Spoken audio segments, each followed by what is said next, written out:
Welcome everyone. We're on forgiveness today, and the title of the talk today is Why Forgive? Maybe we should start with why not forgive? Why do people choose not to forgive? Well, I can go through a whole list of reasons. Let me give you a few. One reason is that people hang on to the anger and the hurt as a self-protection. If they forgive, they're worried that they will be hurt again, that it'll open them up and they'll be more vulnerable to be hurt or to be taken advantage of or manipulated again. So they choose not to forgive. Maybe they choose not to forgive because they want to be in control, and forgiveness gives up control in their mind. Maybe they don't want to be vulnerable. Maybe it's pride. Or maybe, in some cases, they don't want to forgive because they want a pound of flesh.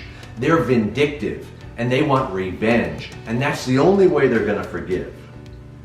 Or maybe it is that they don't understand why the person did what they did or said what they said, and they need that knowledge and that understanding before they forgive. The problem is, they may never get that knowledge or understanding. Forgiveness is a choice. It's a choice and it's a process. And it doesn't just happen overnight. So why forgive? Well, first off, we forgive because it's the right thing to do. Not just for the relationship with the other person, but for ourselves. You see, when we forgive, we're able to let go of the pain, the hurt, the bitterness, the anger. It actually helps us physically. People physically are better. Their blood pressure drops. It affects their cardiac, their heart rate. It affects so many things when you are able to forgive. Hanging on to it can cause more anxiety, can cause more depression, certainly can cause more anger. It can cause more conflict and disconnection with others. It can create isolation, because that's what bitterness does. It creates isolation from people. So why do we want to forgive? We want to forgive because there's benefits both in ourselves and in the people around us. Now remember that forgiveness is not condoning the behavior. It's not overlooking it. It's not saying it was okay. It's saying I'm choosing to let it go. I'm choosing to release the hurt and the anger. Even if I choose not to reconcile with that person, even if I choose not to have a relationship with that person, I still don't want to hang on to those bad feelings forever, because that's what some people do. I love this line. I heard it years ago, that unforgiveness is like drinking poison and expecting the other person to die. That's what unforgiveness is.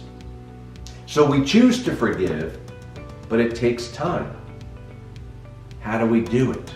Well, one way is to be able to actually share with the person that hurt you that you have forgiven them, that you are not going to harbor the hurt or the anger or the sadness anymore. Having that conversation, sometimes difficult, but having that conversation with them is one way to release it. And it's one way to release that pain, because that's what forgiveness is. Second is to write about it. Sometimes people like to put it in a journal. Sometimes people like to write a letter to that person. Maybe they send it, maybe they don't. It almost doesn't matter as much.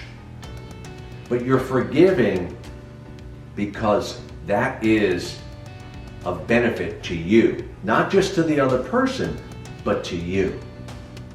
Now you're forgiving without any expectations. You're not expecting an apology. You're not waiting for an apology. You're choosing to forgive because you know that it's the right thing to do. Also, you're not waiting until you fully understand, until you fully have the knowledge and the recognition as to why they did what they did or said what they said. The bottom line is that we're all human. We all say and do things that are hurtful and mean at times. I do it. Everyone does it. But if you are in a relationship with someone that you love, if you're in a relationship, if you have a friendship and there's a connection, if you value that relationship and that friendship, you will decide to forgive. Now, I can remember years ago, I used to be a part of this divorce recovery group, and they had asked me to talk about forgiveness. And I was thinking, forgiveness is something that a lot of these people are going to have a hard time wrapping their mind around. And I was right. When I started talking about forgiveness, the people in the room who are in the process of going through divorce, maybe they have been divorced, but they harbor such bad feelings towards their spouse or ex-spouse. They thought, forgiveness, why would I want to forgive this person who hurt me so badly? Until I told them that really it's not for them, it's for you. That forgiveness is something that you will benefit from. And there's a reason that you do it. And I went through not only the reasons to forgive, but also the ways to forgive. You and I can forgive others. As a Christian, it's what God commands us to do. It's what Jesus did for us by dying on the cross. But forgiveness is empowering. It's liberating. There's so many benefits to being able to forgive. I challenge you. I know there are people in your lives that hurt you. And maybe they're not deserving of forgiveness, but you are.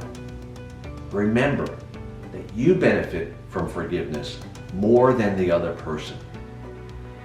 Work on that process of forgiving.